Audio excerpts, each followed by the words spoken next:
Squid Game is the latest K-drama on Netflix, revolving around a group of unsuspecting victims trying their hardest to win large sums of money in a dangerous game. It's utterly enthralling and features an eclectic cast of characters.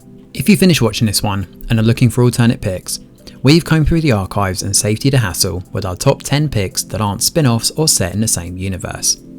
As always, let us know your favourites in the comments and which of these you've watched. So without further ado, let's start the countdown. If you're looking for an utterly engrossing and gripping drama revolving around a game played for money, Liar Game is your ticket. The show revolves around trusting, gullible Now, who suddenly finds herself participating in the mysterious Liar Game. This leaves players issued large sums of money, which the others have to cheat them out of. While a few get rich, the rest end up debt-ridden for life, so there's some incredibly high stakes here. Now teams up with the genius swindler Shinichi, and together they find themselves sucked deeper into this game. But is there a twist to the tale? Well, you'll have to watch to find out. Physical 100 is a South Korean reality show featuring Olympians, military professionals, weightlifters and other top athletes from all over the nation. Here, contestants push their bodies to their limits through compelling games of elimination. Contestants are absolutely pushed to the max here, with some intense matches of keep the ball, an epic rope bridge course and more, all designed to test different aspects of agility and fitness.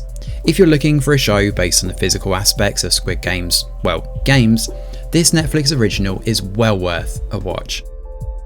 Featuring a bleak dystopian future and a Hunger Games-esque premise, Netflix's first Brazilian show could be mistaken for simply playing copycat with what's come before. However, the 3% is not one to miss.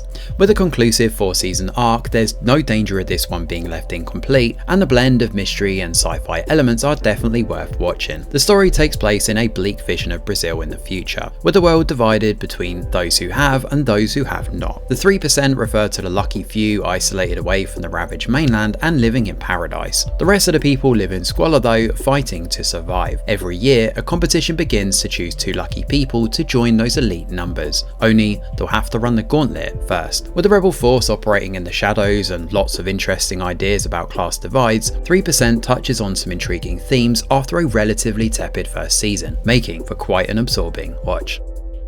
Bargain begins with an unsettling premise. A young man is lured into a shady organ trafficking operation, only to find himself in the middle of a catastrophic event when an earthquake traps everyone in the building. Now, survivors, including both the traffickers and their victims, must navigate the collapsed structure while dealing with the moral complexities of their dire situation. Bargain is very much a commentary on human desperation and the lengths people will go to survive. Its mix of dark humour, suspense and raw emotional drama will keep you hooked, while the confined setting amps up the tension. The moral dilemmas faced by the characters boast a lot of psychological complexity too, making for a very compelling watch. Black Mirror is still the go-to for most people looking for a dark slice of sci-fi. While the later episodes and seasons do wane in quality, there's no denying that some of the early episodes are absolutely fantastic.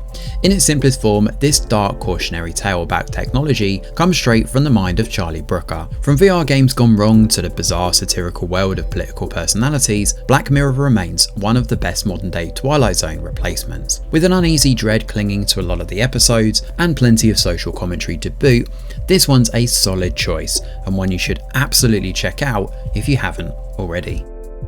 Takeshi's Castle is the Japanese version of Wipeout, and it's not only brutal, it's also absolutely hilarious. The show itself adds English commentary to the physical Japanese game show, and Craig Charles does an amazing job on the narration. As a game show, the premise is simple. 100 contestants are thrown through a series of different grueling challenges, ranging from the brutal, like stepping stones that are a mix of real rock and inflatables, to the absolutely bizarre, like human pins in a big bowling game. While very few people actually win this, the absurdity and hilarious commentary, not to mention those crazy games, makes this a must watch. Adapted from the 2014 YA novel of the same name, Panic is a series about adrenaline-soaked games and testing your nerves.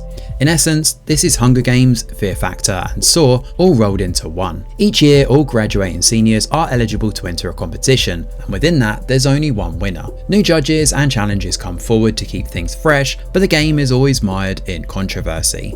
Numerous people have died over the years. At the centre of all this is our protagonist Heather Neal, a senior desperate to leave town and save up enough money to attend university. When her drug-addicted mother steals her savings, Heather makes a bold choice of entering Panic. It's not perfect, but this is about as close to a YA guilty pleasure as you could get, and its games certainly make for a nail-biting affair.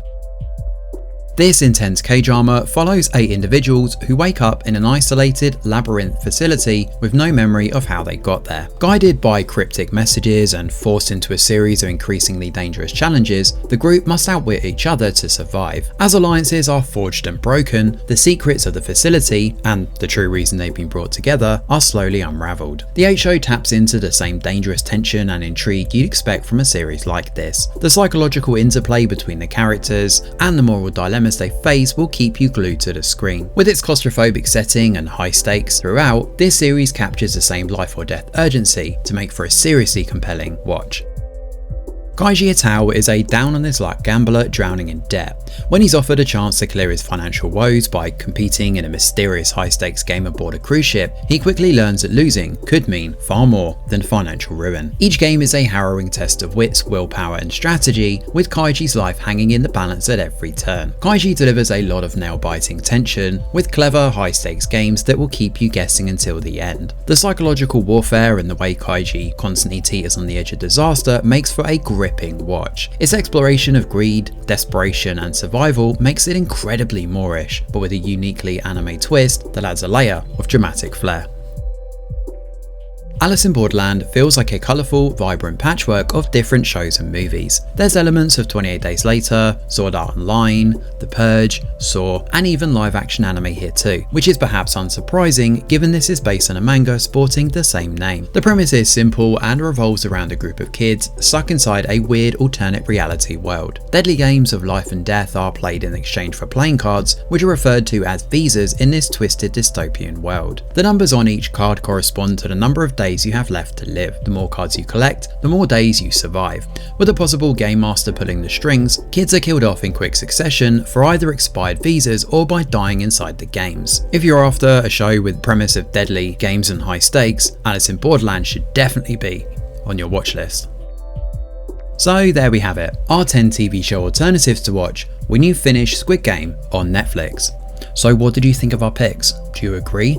Are there any notable omissions? Or do you think we're way off the mark? Either way, let us know in the comments below. Thanks for watching. Smash a like or subscribe to the channel, your support is very much appreciated. I'm Greg Wheeler, and from all of us over here at The Review Geek, we'll see you on the next video.